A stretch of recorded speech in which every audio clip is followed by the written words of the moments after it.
Bulletin की शुरुआत इस वक्त की बड़ी खबर के साथ। वक्फ एक्ट में संशोधन का बिल आज ही संसद में पेश किया जा सकता है, ये इस वक्त की बड़ी खबर है। सरकार से जुड़े सूत्र बता रहे हैं, बल्कि एक वरिष्ठ सांसद हैं, उनकी तरफ से यह दावा किया गया है कि वक्फ एक्ट में बदलाव वाला बिल आज ही संसद में पेश किया जा सकता है। देखिए, इसको लेकर चर्चा तो जोर शोर से चल रही थी कि 5 अगस्त की तारीख और ऐसे में आज ही वक्फ एक्ट में संशोधन को लेकर यह बिल सरकार की तरफ से पेश किया जाएगा, लेकिन अभी तक की कार्रवाई में यह पेश नहीं किया गया। पर अब एक वरिष्ठ सांसद की तरफ से बड़ा दावा यह किया जा रहा है कि आज ही सरकार की तरफ से इस बिल को पेश किया जा सकता है। दरअसल वक्फ बोर्ड में पारदर्शिता और जवाबदेही तय करने के लिए यह संशोधन लाया जा रहा है। सूत्र इस बारे में जानकारी दे रहे हैं। हम सीधे आपको लेकर चलेंगे। हमारे साथ हमारे दो सहयोगी इस वक्त मौजूद हैं। दिल्ली से अंकित गुप्ता और साथ ही मनोज्ञा लोईवाल को भी आप देख रहे हैं हमारे साथ मौजूद है। पहले अंकित गुप्ता का रुख करते हैं। अंकित, अभी तक तो ये कहा जा रहा था कि शायद मामला टल गया है, लेकिन जिस तरीके से एक वरिष्ठ सांसद सत्ता पक्ष के और उनकी तरफ से ये दावा किया जा रहा है, तो अब खबर बदल गई है। मतलब ये तय माना जाए कि आज ही वक्फ एक्ट में संशोधन वाला ये बिल संसद में पेश किया जाएगा। किया जा सकता है रोमाना, ये अगर कहा जाए तो ज़्यादा बेहतर होगा, क्योंकि जो तमाम जो पार्टी से जो वरिष्ठ नेता है वो संसद भवन में जो मौजूद है, तमाम वरिष्ठ सांसद वो जो है संसद भवन में पहुंचे हुए हैं। और उन्हीं में से जो है कुछ लोग यही चर्चा कर रहे थे कि आज जो है आज का दिन क्यों महत्वपूर्ण है। आज का दिन इस वजह से महत्वपूर्ण है क्योंकि 2019 में 370 अनुच्छेद को लेकर के जो है फैसला लिया गया, और जो है उसके अलावा उसके अगले ही साल राम जन्मभूमि का शिलान्यास हुआ है। और इसी बीच में जो है ये चर्चा भी निकल के सामने आई कि आज ही केंद्र सरकार इस वक्फ को में जो संशोधन वाला बिल है ये सदन में ला सकती है। हालांकि फिर दोहरा रहा हूं रोमाना, यहां पर अभी कार्यसूची जो अभी तक की जो कार्यसूची है उसके मुताबिक तो ये लिस्ट में नहीं है, लेकिन जब भी ऐसा कोई कानून आना होता है या कोई बिल लाना होता है तो संशोधित कार्यसूची आती है, जो अभी तक तो नहीं आई है। लेकिन अगर जो है हम पार्टी से जुड़े हुए कुछ वरिष्ठ सांसदों की माने, विपक्ष के सांसदों की माने, तो यह मुमकिन है कि अभी दोपहर बाद एक संशोधित कार्यसूची आए और उसमें इस बिल का जिक्र किया जाए। तो फिलहाल इस वक्त के लिए बड़ी खबर यह है कि जो एक संशय के बादल लगातार मंडरा रहे थे कि आज ये पेश होगा या नहीं होगा, तो अब जो बीजेपी से जुड़े हुए या एनडीए से जुड़े हुए कुछ नेताओं का जरूर मानना है कि काफी हद तक मुमकिन है कि आज ही दोपहर बाद इस बिल को सदन में टेबल किया जाए। मुझे लगता है जरा एक बार मनोज्ञा के पास भी चलते हैं और जानते हैं मनोज्ञा को सूत्र क्या जानकारी दे रहे हैं। ये जो वक्फ एक्ट में संशोधन वाला बिल है, मनोज्ञा आपके पास क्या खबर है, आज ही लाया जा सकता है क्या? देखिए, कल तक संभावनाएं यही थी कि इसको आज ही लेकर आया जाएगा, लेकिन कल ही हमारे सूत्रों ने कहा था कि इसको आज लाने की संभावना पर भी आज ही विचार होगा।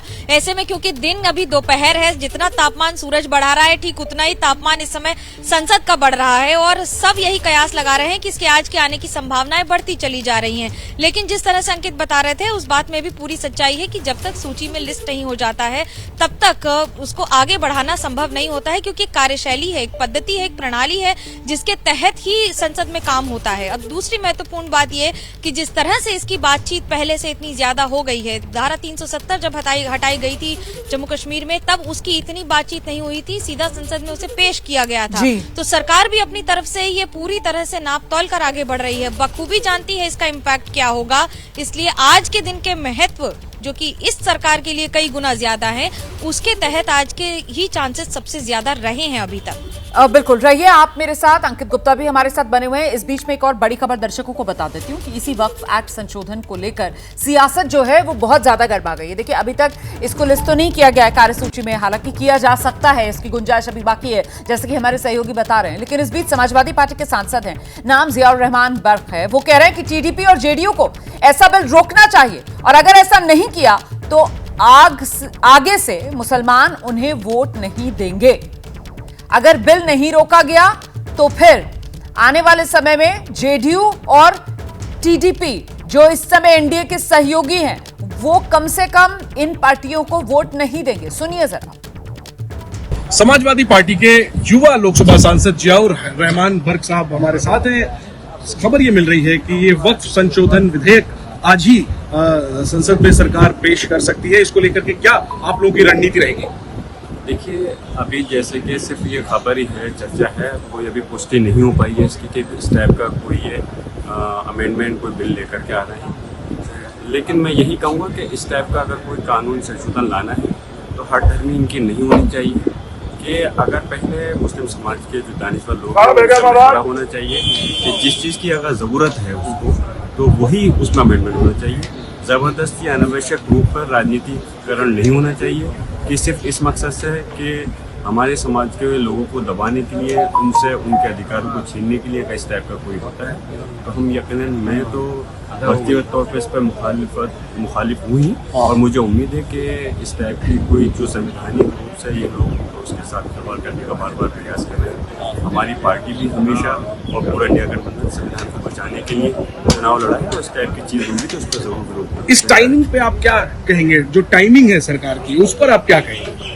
कुछ नहीं, सिर्फ इस समय ये लोगों को बांटना चाहते हैं और चुनाव है उसके नाम पर, धर्म के नाम पर बांटना चाहते हैं। लेकिन इन्हें सबक लेना चाहिए कि अभी फिलहाल जो लोकसभा का इलेक्शन हुआ है, लोगों ने इन्हें एक मैसेज देने की कोशिश की है कि अब आने वाले समय के अंदर इस टाइप की राजनीति नहीं चलेगी। अगर आप वाकई में ही लोगों का दिल जीतना चाहते हो तो देश को आगे बढ़ाने के लिए, सर्व समाज के लिए आपको काम करना होगा। सिर्फ सबका साथ सबका विकास के झूठा नारा देने से कोई साथ नहीं। बर्क साहब, चूंकि बीजेपी के पास खुद बहुमत नहीं है, टीडीपी और जेडीयू के भरोसे ये सरकार चल रही है, आप उन दोनों पार्टियों के लीडरशिप से क्या कहना चाहेंगे? यही कहना चाहूँगा कि उन लोगों को इस टाइप का कोई अनावश्यक रूप से बिल आए तो खुल करके विरोध करना चाहिए। अगर नहीं करेंगे तो आने वाले समय के अंदर जो उनके साथ मुस्लिम समाज का वोट है वो उनका पूरी तरह से बायकॉट करेगा।